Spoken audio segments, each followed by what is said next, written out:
Okay, in this video we will go through the sample exam number 1 for the second test. So number 1 says compute the derivative. So A, we're basically going to use the sine rule, the chain rule, right? We know that the derivative of e to the x is simply e to the x, right? But then with the chain rule, if I have something more than x up here, I have to take the derivative of that also and multiply it. So the derivative will be e sine of x times the derivative of sine here, which is cosine of x. I want you to know on his answer sheet he made a mistake on that first one. He's got the wrong answer. Okay? That's A. So B says g of x equals x over 1 plus natural log of x. So this is quotient rule, right? All right, if we have some f over g function, f prime g minus g prime, I'm sorry about that, f over g squared. The other thing to remember for this one is that the derivative of natural log of x is 1 over x. Okay. So the derivative is the derivative of the top, which is 1, times the bottom, minus the top times the derivative of the bottom, which is 0 for the 1, and the natural log of x is this, all over g squared, 1 plus the natural log of x squared. Now on his answer sheet, he has you leave it just like that, right? He says you don't have to simplify, so that's good. All right, let's look at C now. If we have the tan inverse of 3x minus 4, we will need to use the chain rule, right? The tan inverse of x, right, this is something we just have to memorize, is 1 over x squared plus 1, right? So we need to first take the derivative of the tan inverse of this, keeping in mind that this is now the x here. So that equals 1 over 3x minus 1. Oh, I had a plus. No, it's a plus 1. I'm sorry. It's a plus 1. Times the derivative of this thing right here. Derivative of that thing is 3. That's really all it is, isn't it? So if I just put it together, just put them in one fraction, that's the answer. Okay, those aren't too terrible, but we just want to take our time. One uses the quotient rule, 2 of them use the chain rule. One of them has this inverse tan derivative. All right? So number 2 says, find an equation of the line tangent to this graph where x equals 3. All right, well, first of all, we have an x. If I wanted, I could get the y when x is 3 by plugging in 3 for x. So I would have 3y plus y squared equals 4. Okay, y squared plus 3y, I'm going to subtract the 4 over equals 0. Can we? We can solve this. Y plus 4, y minus 1. Anytime we have a quadratic, we can factor it. Otherwise, you would use the quadratic formula. So y will have 2 values, 4 and 1. That means there's 2 points that have an x of 3, right? 1 and negative 4. So we have those points. Now, to find the slope that we need to take the derivative. So xy plus y squared equals 4. We have to use implicit differentiation, don't we? Here's the product rule. F prime g plus g prime f. The derivative of x is 1 times y plus x times the derivative of y. All right? Plus the derivative of this term, 2y dy dx. Derivative of 4 is 0. All right, let's solve for dy dx. I'm just going to move y to the other side. So x dy dx plus 2y dy dx equals negative y.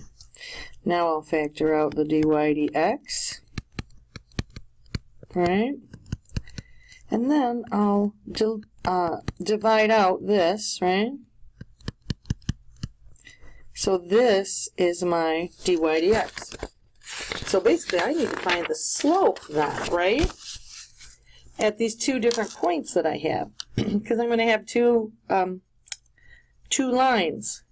So at the point 3, 1, I'm going to plug that in. Dy dx equals 3 plus 2 times 1 over, oops, I was looking at the wrong thing. I need to look at this. Huh? Negative y, negative 1 over x plus 2. So negative 1/5, right? My slope at 3, negative 4 will be positive 4 over 3 plus 2 times negative 4, which is 3 minus 8, negative 4/5. All right. So if we take our point 3, 1 with the slope of negative 1/5, we have to solve for b, don't we? Y equals m x plus b. So I have negative 3/5 here that I need to add to the other side. B will equal 5/5 plus 3/5 is 8/5.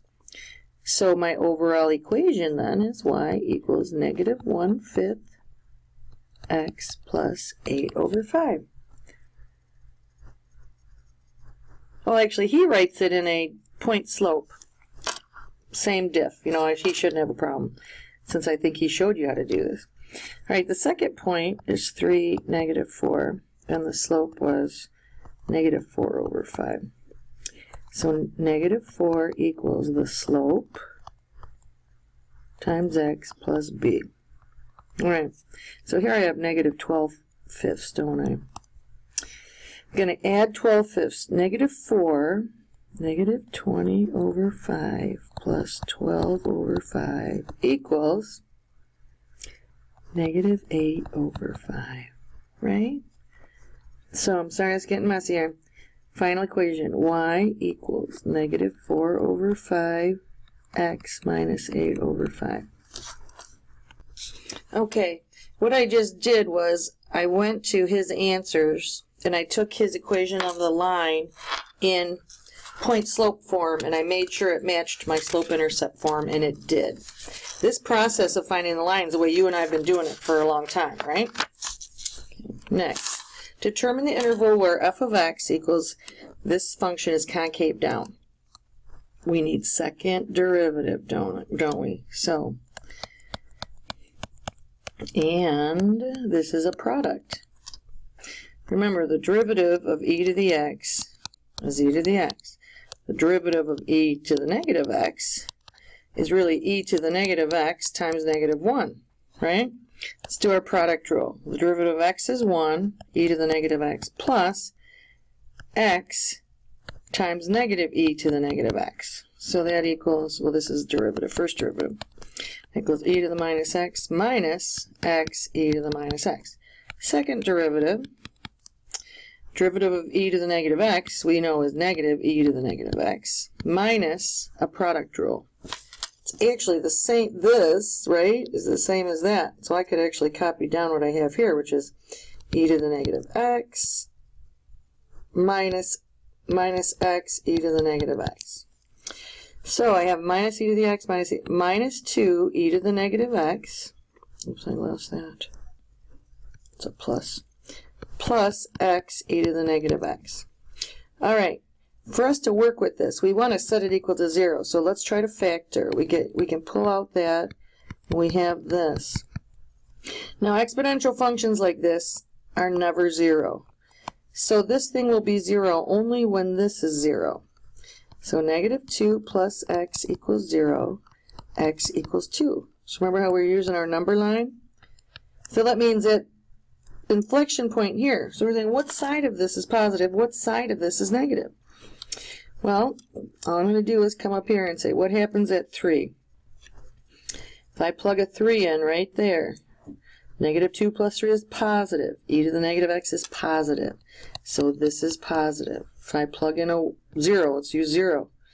This will be negative. So the interval where it's concave down is from negative infinity up to 2, not including. Does that make sense? All right. We're going to compute the derivative.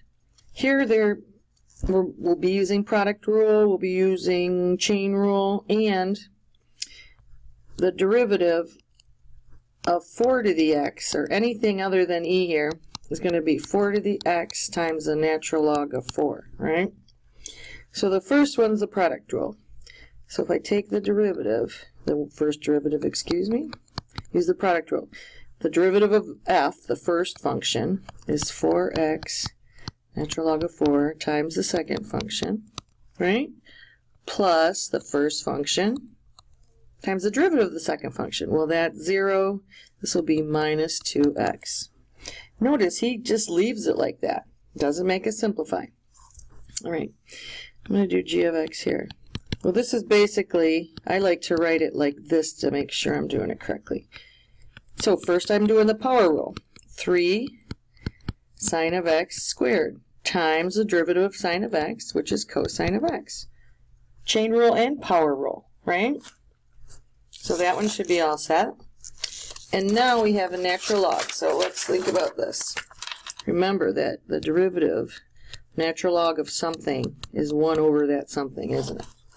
So h prime of x, first I have to do the derivative of the natural log, which means this comes into my denominator, times the derivative of the inside, right? So the derivative of e to the minus x, we actually know this one already, don't we?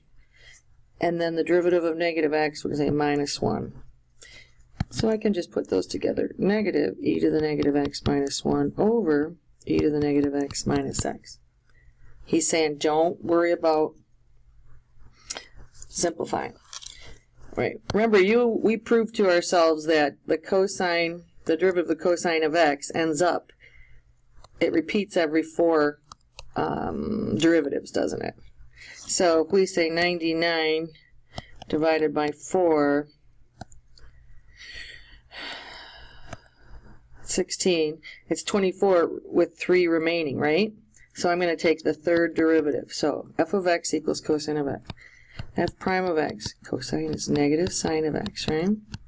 F double prime of x is negative cosine of x because this negative comes along, derivative of sine is cosine. F triple prime of x is the negative of the negative sine of x, which equals sine of x. All right, finally, on what interval is this increasing? So I need to take first derivative and see where it's positive, right? Because that tells me this is increasing. So the first derivative is 1 over x squared plus 1 times the derivative of the inside, which is 2x. So it looks like this. Now, I might want to see where this is 0 to help me out, trying to do my number line. Well, this term is always positive. So this derivative will be 0 when 2x equals 0. Okay, so that means at 0, this is the 0 in that first derivative. So guess what? When x is positive, right? When x is positive, this thing is positive. What about when x is negative? No, that's negative. So we should be increasing, right, from 0, not including, up to positive infinity. All right, so that's the sample 1 test. Again, if there's any you don't understand, let me know and I'll go through them again.